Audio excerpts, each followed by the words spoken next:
Po doon, ako ang tunay na puno ng ubas at ang aking ama ang tagapag-alaga.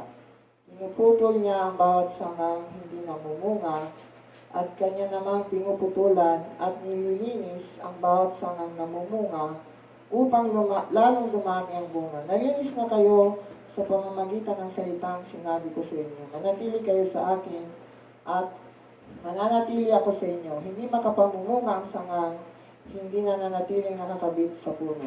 Gayon din naman, hindi kayo makapamumunga kung hindi kayo mananatili sa akin. Ako ang puno ng ubas, kayo ang mga sanga. Ang nananatili sa akin, at ako sa kanya ang siyang namumunga ng sagana.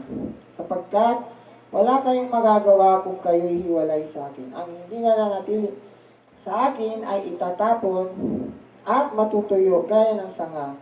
Ang gayong mga sanga ay titipunin at susunodin. Kung nananatili kayo sa akin at nananatili sa inyo mga salita ko, hindi ninyo ang inyong kaibigan at ipagkakaloob sa inyo. Napararangalan ang Ama kung kayo namumunga ng sagana at sa gayon napapatunayang mga alagad ko kayo. Kung paanong iniibig ako ng Ama, gayon din naman iniibig ko kayo, manatili kayo sa aking pag-ibig. Kung tinutupad ninyo ang aking mga utos, mananatili kayo sa aking pag-ibig tulad ko. Tinutupad ko ang mga utos ng aking Ama at ako'y nananatili sa kanyang pag-ibig. Tayo pong lahat ay umukot, manalangin, Lord, sa oras pong ito, Diyos. Patuloy po kaming lumalapit sa inyong napapakumbaba, Panginoon. Dalangin po namin na Diyos na patuloy niyo pong saliksikin ang aming mga puso, ang aming mga isipan, Panginoon. At anuman, Panginoon, makita mo, God, na hindi po karapat-dapat, tanggalin mo po ito, Diyos, in Jesus' name. Patuloy niyo kaming ugasan, Panginoon, ng iyong banal na dugo, O God. At dalangin po namin, Panginoon, na mangusap po kayo sa bawat isa sa amin. Dalangin po namin ang iyong salita ay tumimo sa aming puso, sa aming isip, Panginoon. At patuloy po namin itong may sa pamuhay sa aming pang-araw-araw na buhay. Lord, tulungan po ninyo ako, Panginoon. Wala akong magagawa kung wala kayo sa aking buhay. Dalangin ko po, Diyos, ang iyong salita ay lalabas ng mayroong kapangyarihan, Panginoon. Na ang iyong salita, O God, ang siyang magbabago at maghuhubog ng aming mga buhay. Salamat po sa iyo, Panginoon. Binabalik namin sa inyong papilit pasasalamat sa tayong pangalan ng aming Panginoon Jesus. Amen. Tayo pong lahat ay makakaupo na. So dito po sa ating pag-aaralan ay ang puno ng ubas. Sino na nakakita ng puno ng ubas? Meron na ba? May nakakita na ba ng puno ng ubas? Wala pa. Ako hindi pa rin nakakita eh. Ngayon, sabi po ng salita ng Diyos, hinalintulad po tayo sa sanga na kung saan nakakabit po tayo sa puno. Amen? Ang puno na yon, si Jesus Christ. At ang Ama, siyang tagapag-alaga. Amen. Sabi doon, ang sanga, dalawang klase lang yan eh. Either na ang sanga mamunga o hindi mamumunga. So ano yung mangyayari sa sanga na hindi mamumunga? Tayo yon, yung sanga na yon, na nakakabit kay Jesus. Kapag hindi ka mamumunga sa buhay mo, sabi doon, pinuputol niya ang sanga na hindi namumunga. Sakit, di ba? Pag hindi ka namumunga sa buhay mo, walang makikitang pagbabago si Lord sa iyo, kahit isa lang. Puputulin ka ng Panginoon. Sakit, di ba? Kasi ang tagal na natin kilala si Lord eh. Pero kahit isang pagbabago, walang nakikita si Lord sa atin. Kasi nga, Panginoon, God is a God of many chances eh. Pag may nakita siyang kahit na konting pagbabago sa'yo, ano yan siya eh, patience sa sa'yo eh. Patience sa atin na patuloy niya tayong imomold. Amen. Pero kapag wala talagang nakita si Lord na pagbabago, kahit na isa man lang, darating sa buhay natin, puputulin tayo ng Panginoon. Amen. Mahihiwalay tayo kay Lord. Anong sabi doon sa salita ng Diyos? Sa verse 6, ang hindi nananatili sa akin ay itatapon at matutuyo, gaya ng sanga. Ang gayong mga sanga ay titipunin at susunugin. Diba? Kapag tayo, hindi tayo nagbago, walang makitang bunga sa atin, si Lord. Darating yung time, titipunin tayong lahat ng Panginoon, matutuyo tayo, at itatapon tayo sa naglalagablag na apoy. Sakit, di ba? Di ba? Kasi, kilala mo na nga si Lord eh. Lagi ka sa church, active ka sa ministry, pero deep inside, wala naman palang pagbabago. Amen? Nandun ka lang sa harap, pretending lang. Amen? Nakikita sa'yo na tao, grabe itong tao na to. Grabe maglingkod kay Lord. Pero kapag wala na siya sa church, nag-iisa na lang siya, ano bang state ng puso niya sa harapan ng Panginoon? May pagbabago ba? Yun kasi ang nagmamatter kay Lord eh. Hindi yung dami ng ginagawa natin ang nagmamatter kay Lord. Ang nagmamatter kay Lord yung pagbabago ng buhay. Amen? Kahit gaano karami yung mga ginawa mo sa ministry, kung sa buhay mo, hindi ka naman nagbabago, hindi mo sinosurrender yung buhay mo kay Lord, baliwala lahat yun. Amen? Matutulad ka sa sanga.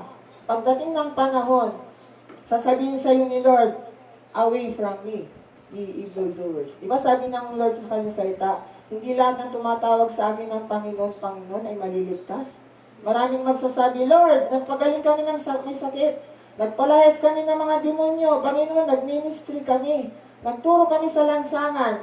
Pero anong sasabihin ni Jesus sa kanila? Lumayas kayo sa harapan ko. Hindi ko kayo kilala. Ang sakit. Ginawa mo lahat yung inaakala mong ministry na akala mo yung ginagawa mo para kay Lord. Yung pala, hindi mo pala yung, hindi pala nalulugod si Lord na sa ginagawa mo. Kasi nga, walang pagbabago sa buhay. Amen? Ang mahalaga kasi sa Panginoon yung may pagbabagong buhay.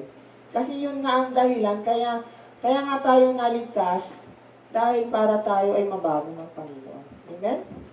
Hindi tayo niligtas para lang yung ligtas na tayo, ganun lang. Period. Pero wala namang nakikitang changes sa buhay. Sabi nga ng salita ng Diyos, di ba? If any man be in Christ, he is a new creation. The old has gone, and the new has come. So kapag nakay Kristo ka, meron kang pagbabago. Amen? Hindi naman sinasabi ni Lord na maging perfect ka eh. Sino man perfect sa atin? Hindi nakakasala. Meron ba? Kasi kung meron, uupo na lang ako. Siya na lang yung dito. Si perfect siya eh. Pero wala. Kahit ako, hindi ako perfect eh. Nandito ako sa harap niyo dahil sa grasya ni Lord. Ako patuloy pa rin akong binabago ng Panginoon. Amen? Marami pa rin akong sablay. Marami pa rin akong pagkukulang. Patuloy ko pong hinihiling sa Panginoon, Lord, baguhin mo po yung mga bagay na hindi karapat-dapat sa buhay ko. Lord, alisin mo po yan. Ganun po dapat tayo. Amen? Kasi nga darating talaga yung time, magsusulit tayo sa Panginoon. Amen? Hindi yung dami ng ginawa mo para kay Lord ang magmamatter sa Kanya. Ang magmamatter sa Kanya, yung meron kang pagbabago sa buhay mo. Amen? Kaya nga tinulad tayo ng Panginoon sa isang sanga. Na kapag hindi ka mamumunga sa buhay mo, walang makikitang pagbabago sa iyo at bunga ng kabutihan, mapuputol ka. Amen? Pinakamasakit sa lahat, susunugin ka sa apoy ng impyerno. Gusto ba natin yon? Hindi natin gusto yon. So ano ang dapat natin? Ano ang dapat na mangyari sa atin? Tularan natin yung sanga na namumunga. Sabi noon, at kanya namang pinuputulan at nililinis ang bawat sangang namumunga upang lalong dumami ang bunga. Amen. So napakaganda, di ba? Kapag tayo po nakikita sa atin yung bunga ng pagiging Kristiyano, nililinis tayo ng Panginoon. Pinuputulan tayo. Ibig sabihin, yung mga weaknesses mo, ano yan eh, tinatanggal niya ng Panginoon. Hindi naman tayo perfect eh. Meron tayong kanya-kanyang weaknesses. Amen? Aminin man natin o hindi. Meron tayong weakness. Amen? Hindi natin kailangan sabihin dito kung ano man yun. Si Lord na lang nakakala. Pero, kapag nakita ni Lord na sincero kang lumalapit sa Kanya, tatanggalin niya yung mga weaknesses mo niya. Amen? Puputulin niya, patuloy kanyang puputulan at lilinisin yung buhay mo. Amen?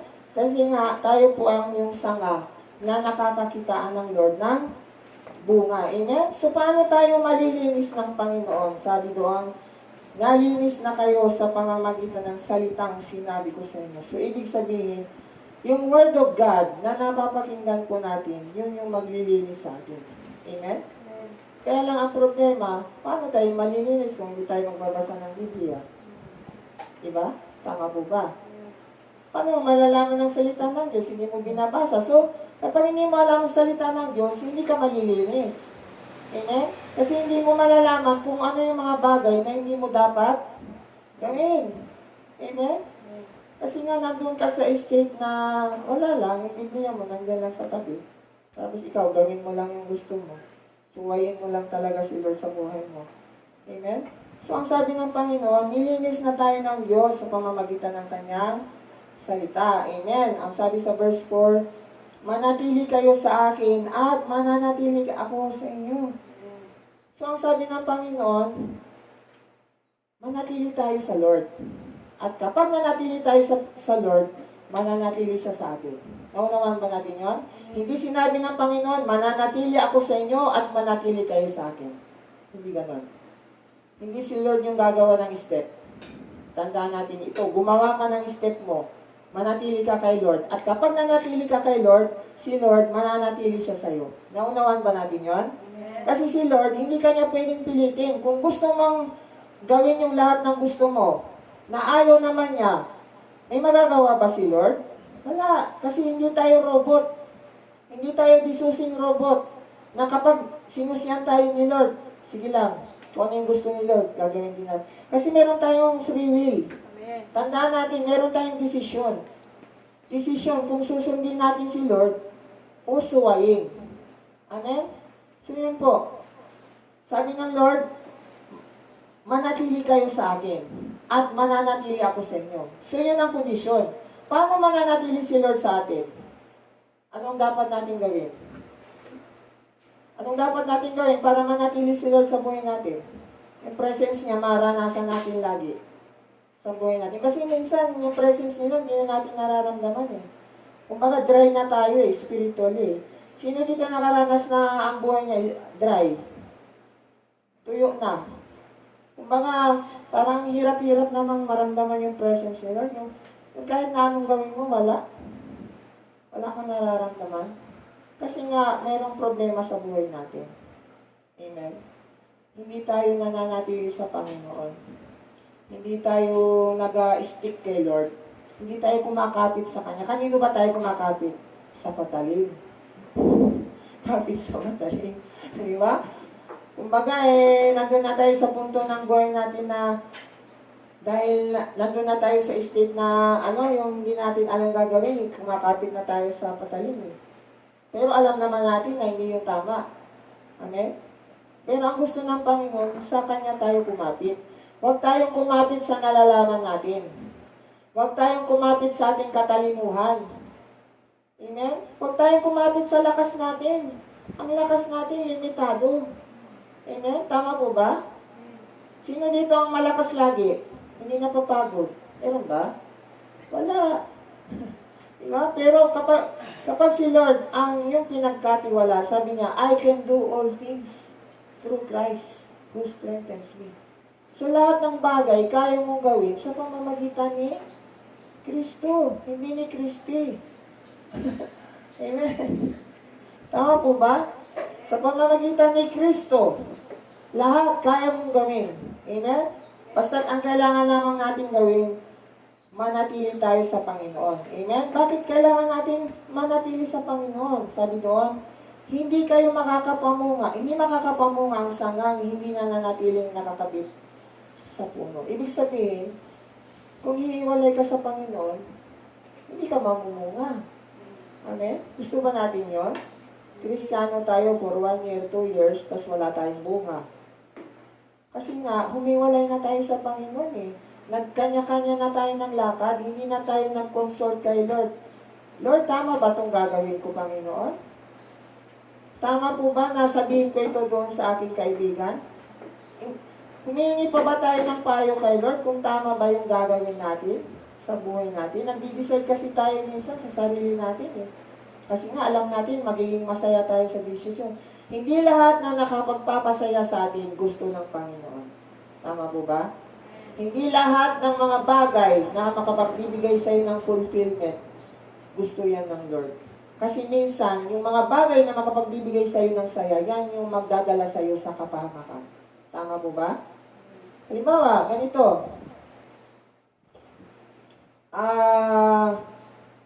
Humiling ka ng isang bagay, isang sasakyan, pero hindi ka na masyadong marunong mag-drive. Nag-aaral ka pa lang. Sa palagay mo ba, bibigyan ka ni Lord ng sasakyan? Hindi. Alam mo, magiging masaya ka sa pagdadrive.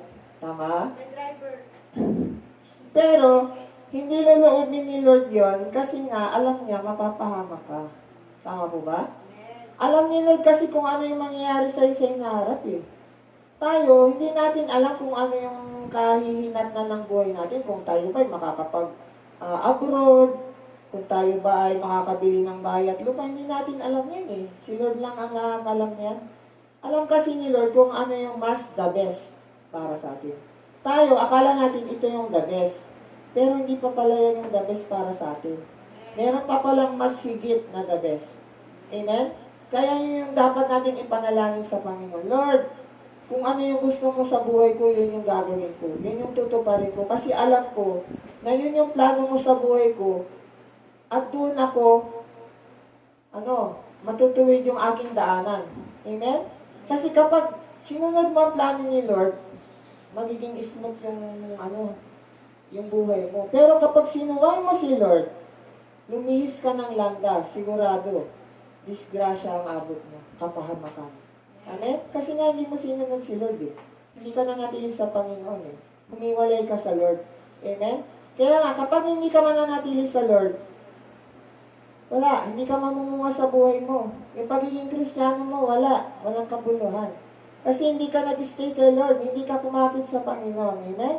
So mahalaga po yun, manatili tayo sa Panginoon, upang mamunga po tayo. Sabi doon, gayon din naman, hindi kayo makapamumunga kung hindi kayo mananatili sa akin. So, ibig sabihin po, kung hindi tayo magre-remain kay Lord, hindi tayo magbubunga sa buhay.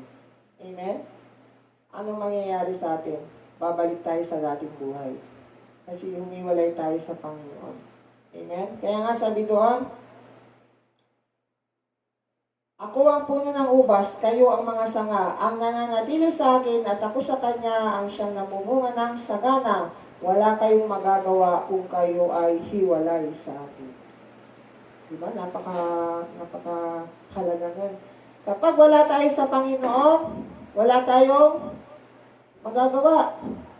Yung mga problema mo na pinagdadaanan, kahit na gaano karami yung solusyon na iyong iniisip para sa problema mo, hindi yun yung the best na solution. Amen. Kasi nga ang Panginoon, siya yung magbibigay sa iyo ng best solution para sa problema mo. Amen. Pero, kaya lang, kung humiwalay ka naman sa Panginoon, paano niya may bibigay yung best solution para sa iyo? Humiwalay ka na sa Lord. Amen. Hindi ka na natili sa Panginoon. Kasi napakahalaga po nun yung pananatilis natin sa ating Panginoon. Amen. Upang tayo ay mamunga. Sabi doon. Tapos, sabi po doon, kung nananatili kayo sa akin at nananatili sa inyo mga salita ko, hingin ninyo ang inyong maibigan at ipagkakalob sa inyo. Wow. Ito yung gustong-gusto natin eh. Pag meron tayong prayer request, bigay ka agad ni Lord eh. Di ba? Sino dito yung may prayer request? Lahat tayo may prayer request, di ba? Gusto natin tugunin ni Lord yung mimithi natin, di ba, sa panalangin. Kaya lang, ang sabi doon, kung nananatili kayo sa akin, at mananatili yung salita ko sa puso nyo, hingin ninyo yung inyong maibigan. So, ibig sabihin, yung katagumpayan sa yung mga pinaplano, ibibigay yan ni Lord. Kaya lang, kailangan meron kang gawin. Amen? Maging tapat ka kay Lord. Hindi yung puro na lang yung mga plano mo sa buhay pinagpupukusan mo. Pero si Lord, wala na. Inigsapwera mo na. Sinantabi mo na si Lord. Nalimutan mo na si Lord kasi puro yung mga plano mong ginagawa mo. Plano mong maging matagumpay na doktor. Plano mong maging matagumpay na engineer. Pero si Lord, wala na. Sinantabi mo na si Lord. Sino ba magbibigay ng tagumpay sa'yo? Sarili mo ba? Hindi. Ang lahat ng karunungan at katalinuhan natin, galing kay Lord yan. Ngayon, kung bawiin ni Lord, magiging matalino ka pa ba? Para matapos mo yung mga bagay na gusto mong gawin, hindi na. Amen. Kaya napakahalaga po nun na manatili tayo sa Panginoon. At kapag nanatili tayo sa Panginoon, lahat ng ating mga panalangin, ibibigay yan ng Lord. Amen? Kaya nga sabi doon, napararangalan ng Ama kung kayo ay namumunga ng sagana at sa gayo'y napapatunayang kayo ay aking mga alagad. So, ibig sabihin, kung tayo ay namumunga, ibig sabihin, totoo tayong Kristiyano. Diba? Napakalinaw po. Kung kayo, sabi doon, napararangalan ng Ama kung kayo ay namumunga ng sagana at sa gayo'y napapatunayang mga alagad ko kayo. So, nandun po sa Biblia. Kapag namumunga ka, ibig sabihin, follower of Christ ka. Pero kung wala kang bunga, hindi ka follower ni Christ. Amen? Tama po ba? Kapag hindi ka namumunga sa buhay mo, walang makikitang pagbabago sa iyo si Lord, ibig sabihin, hindi ka talaga niya anak. Diba? Masakit, di ba? Ang tagal-tagal mo na sa church, tagal-tagal mo na sa ministry, tagal-tagal mo na naglilingkod kay Lord, tapos sasabihin sa iyo ni Lord, hindi kita kilala. Amen. Kasi yung puso mo yun yung nagmamatter kay Lord eh. Yung puso natin, binago na ng Panginoon ng totoo. Amen. Kaya napakahalaga po nun, na tayo po'y manatili sa Panginoon upang tayo ay makapamunga ng sagana. Amen. Dahil hindi tayo, isipin nyo na lang, no? Halimbawa, itong puno ng malunggay. Putulin mo yung sanga. Kahit may bunga yan, once na pinutol mo, anong mangyayari sa sanga? Mabubuhay pa ba yung sanga? Hindi na. Matutuyo na yan. Mamamatay ng bunga niya. Ganun din yun sa atin. Si Jesus, ang puno, tayo ang mga sanga. So, kailangan tayo, bilang mga sanga, nakakabit tayo lagi kay Jesus. Amen? Upang mamunga tayo ng sagana. Naintindihan ba natin yun? Yun yung kahalagahan ng pananatili sa Panginoon. Na hindi tayo hihiwalay sa Lord. Alam niyo, ang pinakamalungkot na tao sa buong mundo, hindi yung mahihirap sa financial. Ang pinakamalungkot na tao sa buong mundo, yung walang relasyon sa Panginoon.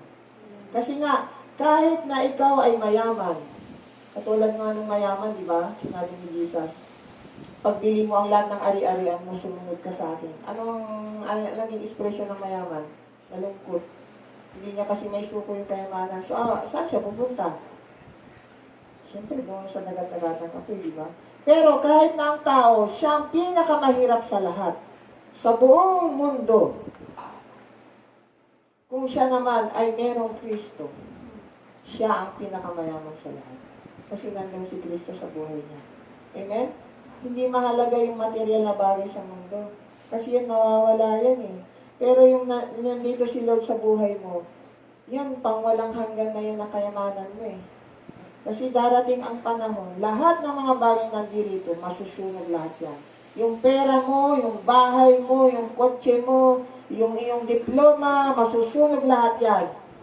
Amen, kasama ang mundo. Pero kapag ikaw ay nakay Kristo, ano man ang mangyari, makakasama natin siya sa langit. Diba? Ang sarap? Ang sarap makasama si Lord sa langit. Diba?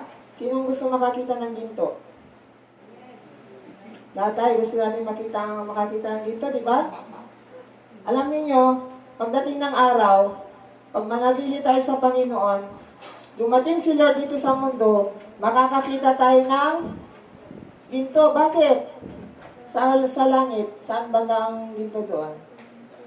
Nandoon, sa daraanan. Amen? Bagamat dito sa mundo, hindi tayo nakakita ng literal na ginto. Sa langit, tinatapak-tapakan na lang natin ang ginto. Amen? Kaya nga yan ang sabi ng Panginoon. Ang gusto ng Panginoon, manatili kang tapat sa Panginoon. Ano man ang mangyari, huwag kang bibitaw. Amen? Kahit na mayroong problema, stick ka pa rin kay Lord. Huwag kang mag-stick sa tao. Kasi ang tao, ano yan eh, bibitawan ka rin yan eh. Ang tao kasi, kung nandun ka sa pinakatuktok ng buhay mo, sikat ka, kilala ka, nandyan siya sa'yo, tayo, kilala, sikat, wow, pinapalakpakan ng tao. Pero kapag nandun na sa baba, anong mangyayari? Iwanan. Kasi nalaos na siya eh. Pero kay Lord, hindi gano'n. Maging ikaw man ay nasa pinakamalalim na estado ng buhay mo. Nandiyan siya para sa'yo. Hindi ka niya iiwanan. Hindi ka niya pababayaan. Iwanan ka man ng iyong minamahal. Pero si Lord, hindi ka niya iiwanan. Amen? Kasi si Lord tapat siya sa atin eh. Kailangan natin gawin, maging tapat sa Kanya. Manatili tayo sa Panginoon. Amen? So, pag-usapan po natin, ano ba yung tatlong bunga na kailangan natin pumata mo sa buhay natin? Go sa Proverbs 11:30. Ang sabi po doon, sa Proverbs 11:30, Proverbs 11:30, Kawikaan. Ang sabi doon, the fruit of the righteous is a tree of life, and he that winneth souls is wise.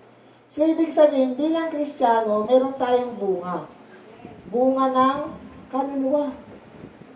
Ibig sabihin, tayo bilang Kristiyano, nagdadala tayo ng kaluluwa. Nag-share tayo ng Word of God. Tayo ba sa buhay natin, kailan tayo huling nag-share ng Word of God sa isang tao about kay Jesus? Last month? Last year? 3 months ago? Kasi sabi nga ni Lord, and he that winneth souls is wise. So, ibig sabihin, matalino ka sa harapan ng Panginoon kung nag-win ka ng soul.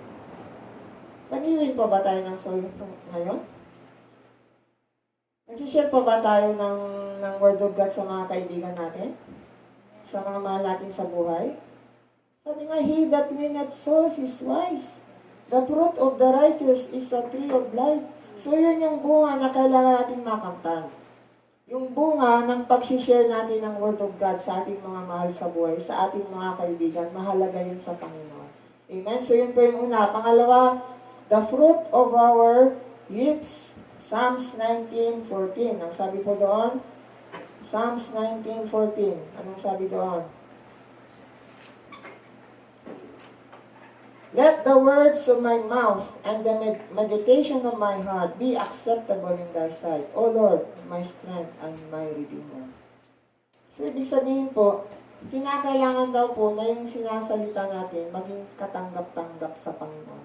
Yung isinasa puso natin at sinasabi ay acceptable. Katanggap-tanggap sa harapan ng Panginoon. So, paano natin malalaman kung yung sinasabi natin ay katanggap-tanggap sa Panginoon? Punta tayo sa Hebreo 13:15. Ang sabi po doon sa Hebreo 13:15. Ano pong sabi doon? Hebreo 13:15. Sabi po doon, by him, therefore, let us offer the sacrifice of praise to God continually. That is the fruit of our lips, giving thanks to His name. So, ibig sabihin, kailangan laging pagpupuri sa Diyos yung lumalabas sa bibig natin. Hindi mga salitang makakasama. Kasi sabi niya, continually, let us offer the sacrifice of praise to God continually. Ibig sabihin, tuloy-tuloy, araw-araw. That is the fruit of our lips, giving thanks to His name. So, ibig sabihin, sa araw-araw nating buhay, maging nasa problema man tayo o hindi, kailangan po na magkaroon po tayo ng pusong mapagpasalamat na ito po'y namumutawi sa ating bibig. Amen? Lahat po tayo, may mga pagkukulang po tayo pagdating sa salita. Minsan kasi pag nag-worry tayo sa problema, lumalabas po sa atin ay negative. Amen? Amen? Kaya nga, sabi ng Panginoon, the fruit of our lips, sabi, kailangan i-offer natin ang sacrifice of praise. Maging na ikaw man ay nasa pinakamabibigat na problema, ang gawin mo, mag-worship ka na lang kay Lord. Magpasalamat ka sa Panginoon. Lord, salamat Panginoon. Kahit may problema ako, nandyan ka para sa akin. Amen? Kasi nga yun ang gusto ng Panginoon, yung fruit of our lips. Lalabas doon yung praises to God continually. Amen? Amen. Amen. So yung pangalawa. Pangatlo, fruit of the Holy Spirit. Yun yung dapat na makita sa atin. Alam ba ninyo kung ano yung fruit of the Holy Spirit? Bakit tinawag na fruit, hindi fruits? Ilan ba yon? Ha? Isa lang yung fruit, di ba? Pero ilan ba yung fruit doon? Love, joy, peace. Ilan yon? 9. Bakit fruit?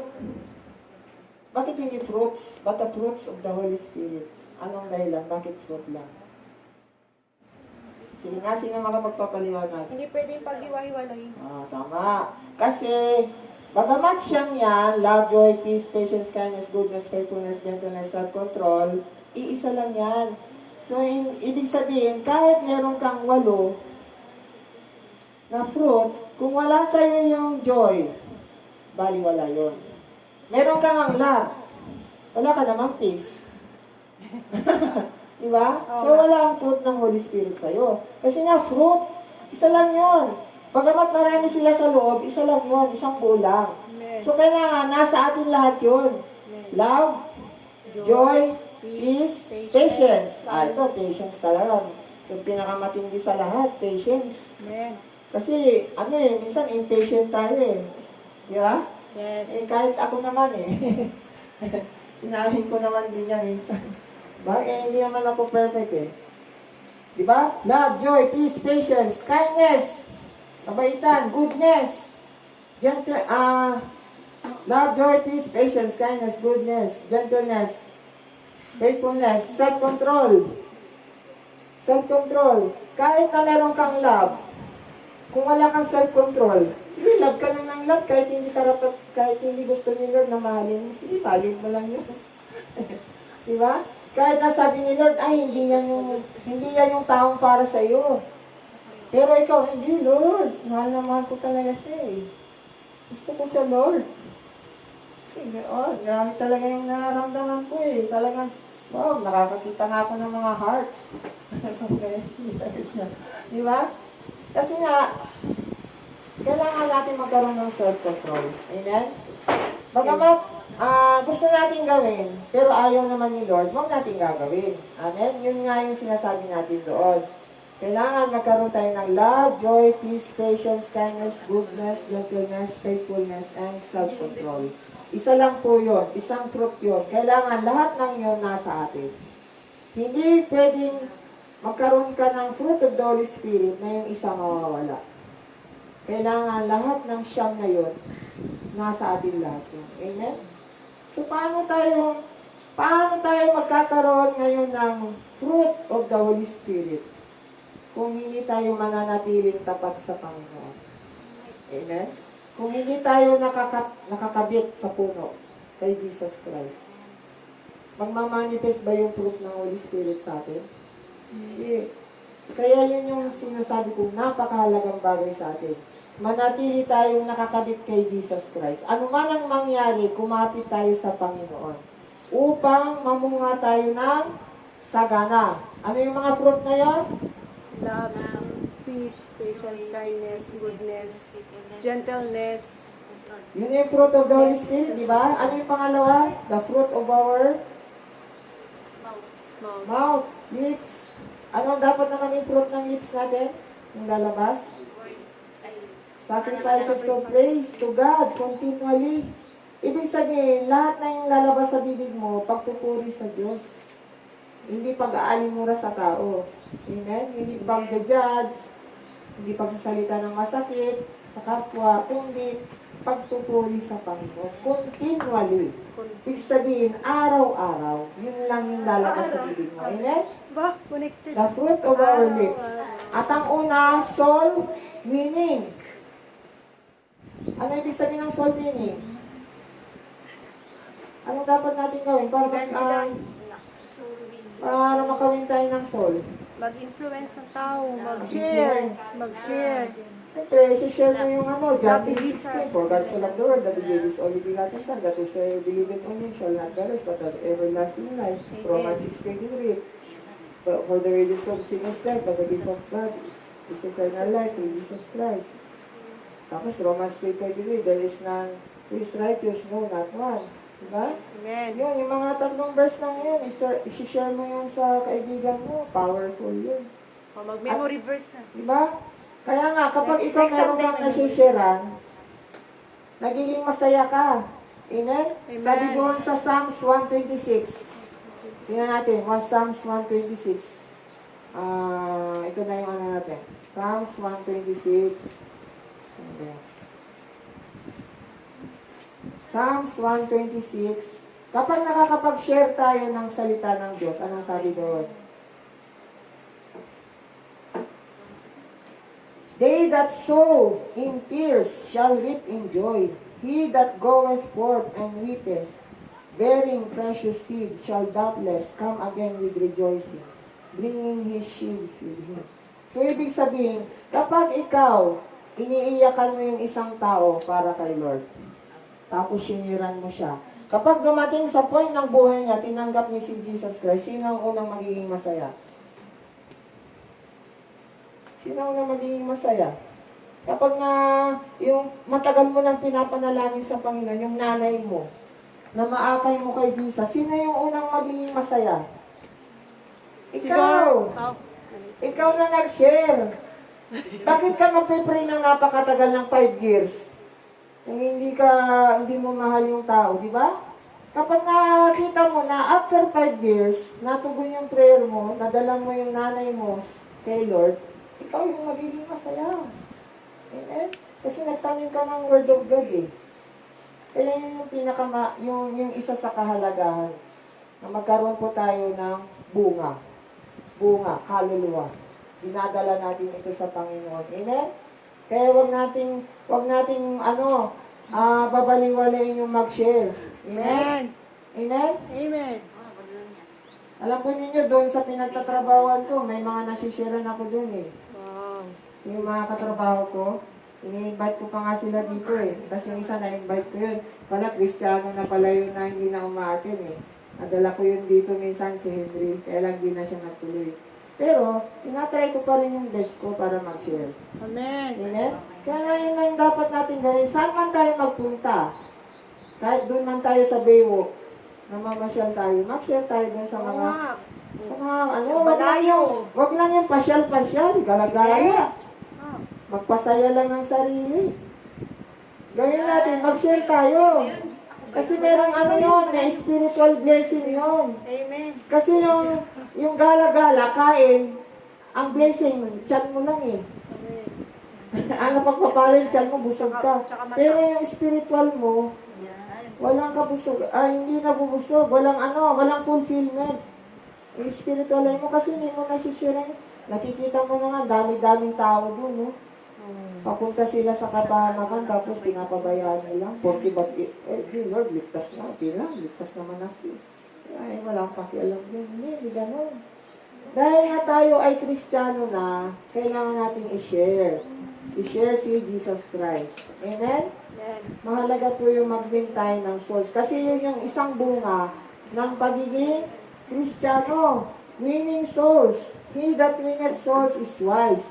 Pangalawa, the fruit of our lips. Na dapat ito ay sacrifices of God continually. Amen?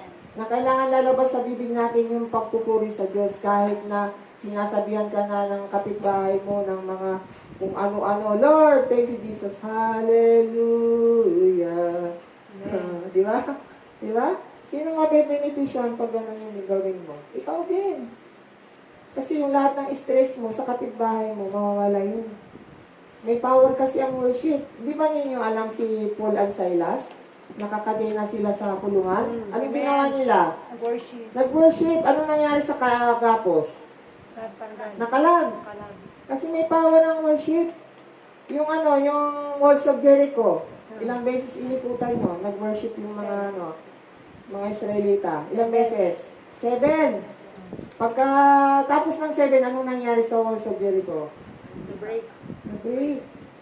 Yung lahat ng bandages sa buhay natin, mabibreak lahat yan. Amen. Pag mag-worship ka kay Lord. Amen? Lahat ng yung struggle mo sa buhay na yung hindi mo matanggal-tanggal na weakness, kapag nag-worship ka kay Lord, matatanggal din eh. Pero kailangan pag-worship mo kay Lord, hindi lang isang araw. Kailangan tuloy-tuloy yun. para ma-break yung bandage sa'yo. Kasi lahat tayo may bandage tayo eh. Amen. May bandage tayo sa galit, may bandage tayo sa sama ng loob, lahat, marami yan. May bandage tayo sa inggit, lahat marami, iba-iba. Pero kapag patuloy tayong mag-worship sa Panginoon, lahat ng bandages natin, mabibreak lahat yan. Amen? Kaya nga sabi doon, the fruit of our lips, yun yung isang bunga sa buhay natin na kailangan lahat ng lalabas sa bibig natin ay sacrifices of God continually. Amen? At ang pangatlo ay ang fruit of the Holy Spirit. Amen? Kailangan lahat ng siyam na yan, nasa iyo lahat yun. Pag-ibig, kagalakan, love. Kailangan meron kang love, meron kang joy, kahit may problema, may joy. Kahit may problema ka, may peace of mind ka. May patience ka, kahit na sinusutil ka na ng kaibigan mo. May patience ka. May kindness ka, may kabaitan ka, kahit hindi mabait sa'yo yung kaibigan mo, mabait ka pa rin. May goodness ka. May gentleness. Yung gentle ka, hindi yung harsh. Kasi yung opposite ng gentleness, harsh. Yung harsh ka ba? Yung hindi walang ka-gentle ba? Diba? Gentleness, faithfulness, may katapatan sa Diyos at panghuli. Last but not the least, self-control. Amen? Kasi kahit na meron kang joy, peace, wala ka namang self-control.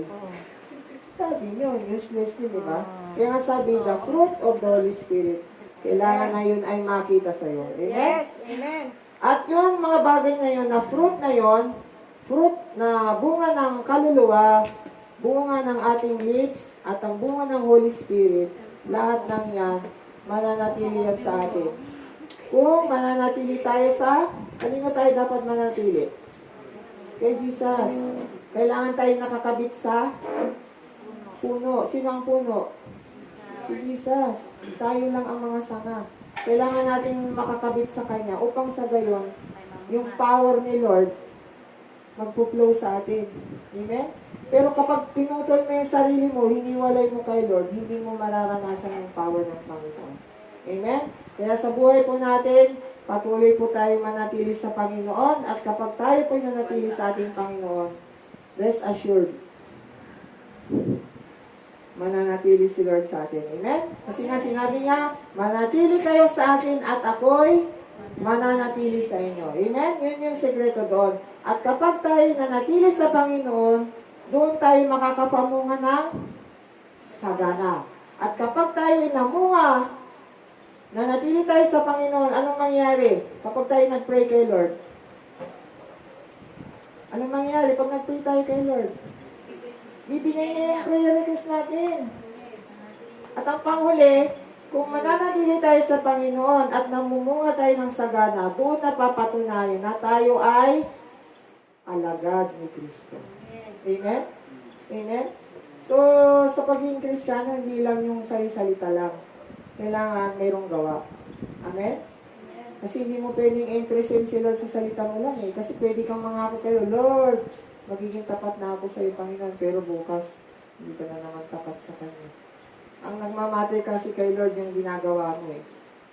At yung sinasabi mo, kailangan lahat ng yun nagbibigay ng parangal sa Diyos. Amen? At sa buhay mo, nagdadala ka ng mga kaluluwa. Amen? Amen. Kaya kapag patuloy tayong manatili sa ating Panginoon, maasahan natin na ang bunga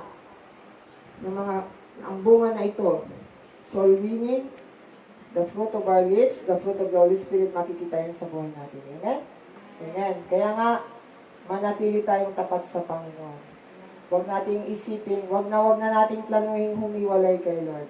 Amen? Dahil ang buhay na wala kay Lord ay buhay na walang katagumpayan. Amen? Kaya sa oras na ito, tayo pong lahat ay tumayo at manalangin po tayo sa Panginoon. Yes, Lord God. Hallelujah. Lord, maraming salamat po sa iyong mga salita namin napakinggan. Sa umagang ito, Panginoon, nawa yung salita, O Diyos, ay may tanim sa aming mga puso. Tumimo, Panginoon, sa aming mga isip, at patuloy po namin itong may sapamuhay sa pang-araw-araw ng buhay. Lord, tulungan po ninyo kami, Panginoon, Lord God, na makapanatili po kami sa iyo, O Diyos. Na huwag po kaming humiwalay sa iyo, Panginoon. Ano man ang mangyari, Panginoon. Ano mang mga pagsubok namin pagdadaanan. Lord God, patuloy kaming magiging tapat sa iyo, Panginoon. Lord, bigyan ninyo kami ng lakas, Panginoon. Ng katatagan, Panginoon, ng tibay ng loob, Lord God, na aming mapagtagumpayan ang lahat po ng aming mga pagdadaan ng mga problema, O Diyos. Lord, salamat po sa iyo, Panginoon, sa iyong salita, Panginoon. Na, O God, ito po, O Diyos, ay makapagbibigay, Panginoon, sa amin ng spiritual na kalakasan, Panginoon. Salamat po sa inyo, O God, Lord. Binabalik namin sa inyo lahat ng kapurihan at pasasalamat. Sa tanging pangalan ng aming Panginoon Jesus. Amen and amen.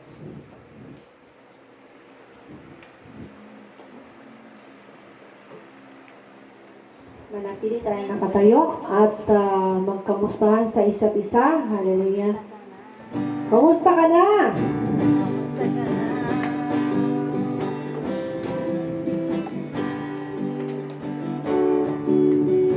Kamusta ka na? Kamusta ka na? Alam ko sa iyong mag-ana, ika'y masaya. Muli na lang tayong magkasama-sama upang umawit at puwit na sanay sumamba. Kamusta ka na? Kamusta ka na? Puso ko'y nagagalak na ika'y makita. Sarap ng piling, di ba pagsama-sama lagi? Pinupuri siya. Ang sarap ng piling ko na ika'y kasama mo. Sabay na umaawit, sabay na sumasamba. Ang sarap ng piling, di ba pagkay sama-sama? Kamusta ka na? Kamusta ka na?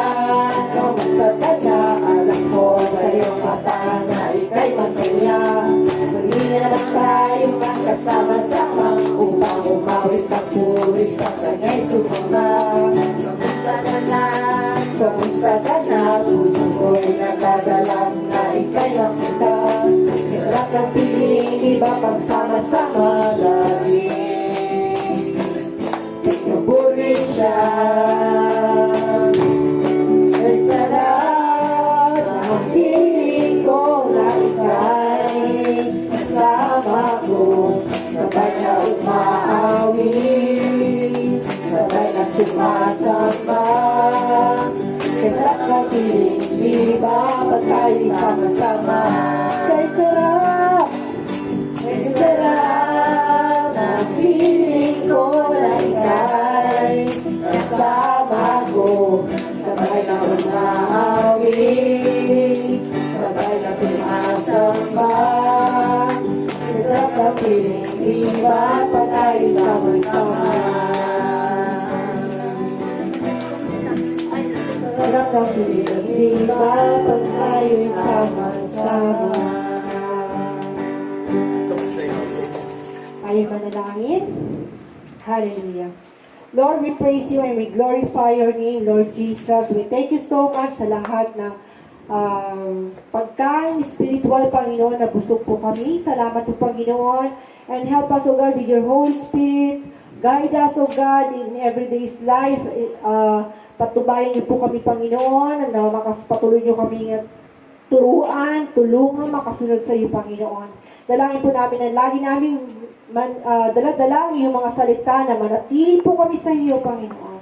Salamat po ng maraming the mighty name of Jesus. And we declare right now in Jesus' name, let's declare, ako ay malusog, ako ay malakas, ako ay mabuti, ako ay maganda, ako ay gwapo, siyempre pag lalaki, ako ay gwapo, yan. Ako ay maayos ang buhay. Hallelujah. And we declare more blessings. Oh, di ba sabi? More blessings. We declare. Di ba bigas nyo? Yeah. Multiplication of blessings. We declare protection under the blood of Jesus. Long life.